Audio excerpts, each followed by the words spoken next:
Hi hello అండి, అందరికీ నమస్తే. నేను ఈరోజు పప్పు చేసి సాంబార్ చేయడం చూపిస్తున్నాను. ముందైతే పప్పుని కుక్కర్ విజిల్ వేయకోకుండా మూత పెట్టి చేశాను. పప్పులో మెంతాకు, కొత్తిమీర, దోసకాయ పెట్టి పప్పు చేసినాను. సాంబార్ తాలింపుకి క్యారెట్ ముక్కలు, దోసకాయ ముక్కలు, మునక్కాయలు పెట్టి సాంబార్ చేశాను. ఎలా చేశానో మీరు కూడా చూడండి. నచ్చితే మీరు కూడా ట్రై చేయండి.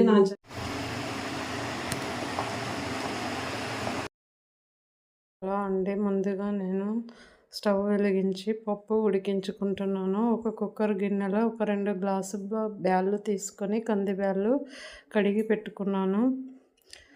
మంట మీడియంలో పెట్టుకొని ఉడికించుకోవాలి. మొదట కంది బ్యాళ్ళు వేసి అవి కొద్దిగా బాగా ఉడికిన తర్వాత పసుపు, కాస్తంత నూనె చుక్క వేయాలి. పప్పు పొంగిపోకుండా ఉంటుంది.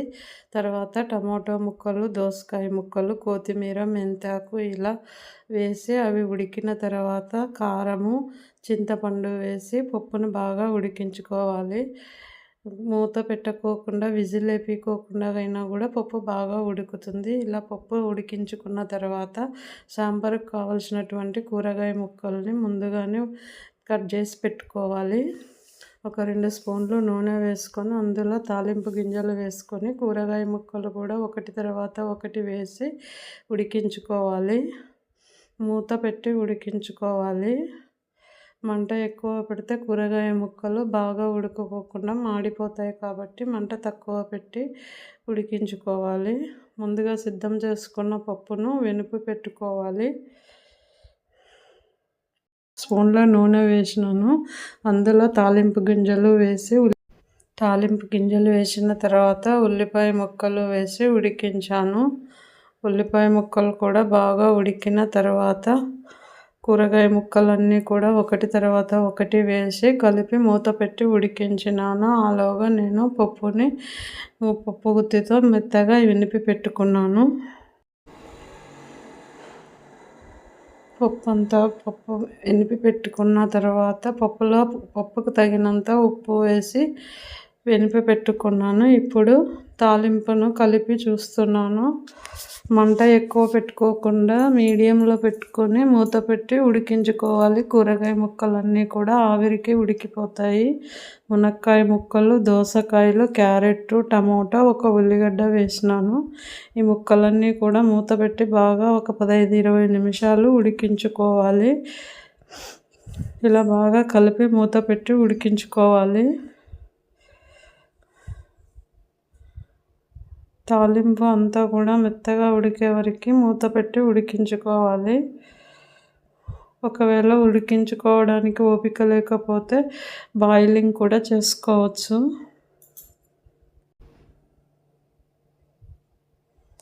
ఇలా కూరగాయ ముక్కలన్నీ కూడా మెత్తగా ఉడికిపోయిన తర్వాత మనము ఎనిపి పెట్టుకున్నటువంటి పప్పును అందులో వేసి బాగా కలుపుకోవాలి. ఇప్పుడు ఆ పప్పును అందులో వేసి కలుపుకోవాలి. ఇలా తాలింపు పెట్టుకుంటే పప్పు టేస్ట్ చాలా బాగుంటుంది. ఒకవేళ మీకు ఇలా ఇష్టం లేకపోతే కొద్దిగా సాంబార్కు తగినంత పప్పు తీసుకొని మిగతా పప్పుకు వేరే పప్పు తాలింపు వేసుకోవచ్చు. లేదంటే ఇలా కూరగాయలతో మిక్సింగ్ తాలింపు చాలా బాగుంటుంది. మీరు కూడా ఒకసారి ట్రై చేయండి. ఈ తాలింపు చాలా టేస్టీగా ఉంటుంది. ఇలా కలుపుకున్న తర్వాత కాస్త పక్కకు తీసి పెట్టుకొని మిగతాది సాంబార్ కలుపుకుంటాను. నేనైతే ఎప్పుడు ఇలానే చేసుకుంటాను. చాలా బాగుంటుంది, తినడానికి టేస్టీగా ఉంటుంది. పప్పులో కూడా కూరగాయ ముక్కలు అక్కడక్కడ తినేటప్పుడు పంటి కింద బాగా టేస్ట్ అనిపిస్తుంది. ఎందుకంటే కూరగాయ ముక్కలన్నీ కూడా బాగా ఉడికించుకుంటే ఈ తాలింపు టేస్ట్ వస్తుంది. అలా పప్పు ఒక గిన్నెలో తీసుకొని మిగిలిన సగముని సాంబారుగా కలుపుకుంటాను. మీరు ట్రై చేయండి. నచ్చితే కామెంట్ చేయండి. నా ఛానల్ని సబ్స్క్రైబ్ చేయండి, లైక్ చేయండి, షేర్ చేయండి.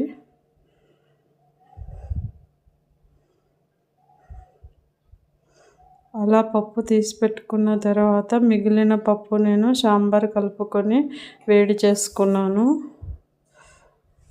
అంతే.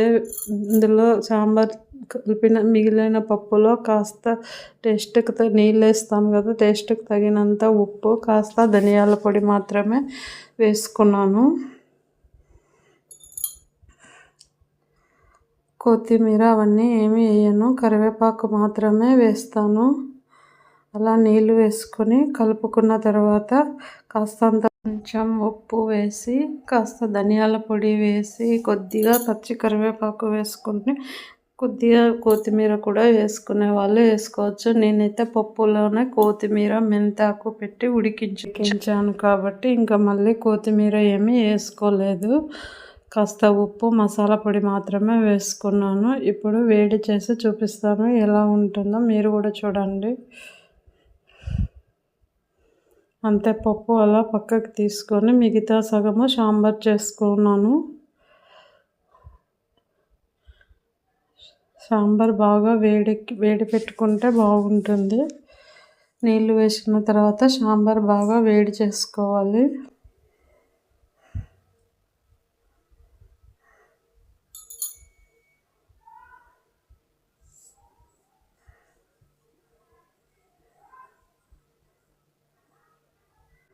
రుచికి తగినంత ఉప్పు, మసాలా పొడి ఎక్కువగా వేసుకోకుండా తగినంత వేసుకుంటే టేస్ట్ బాగుంటుంది. నేనైతే సాంబార్ పొడి, రసం పొడి అలాంటివన్నీ ఏమి వేయను.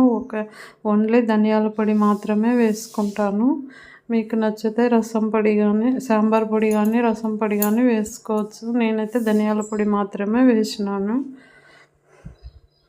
అంతే, ఉప్పు, ధనియాల పొడి వేసి దించేసినాను.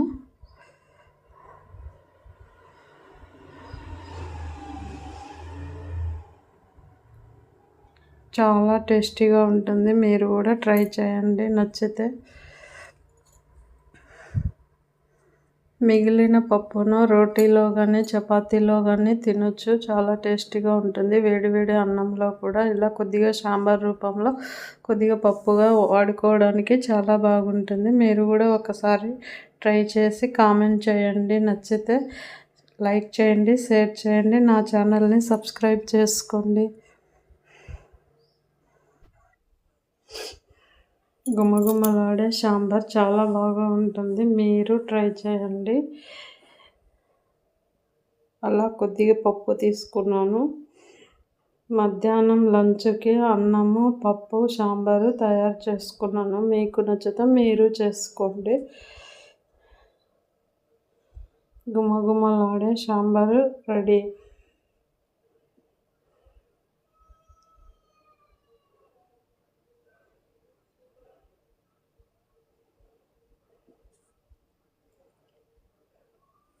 స్కూల్ పిల్లలకు క్యారెట్లు కట్టడానికి సాంబార్ వేయడం ఇబ్బందిగా ఉంటుంది కదా, ఇలా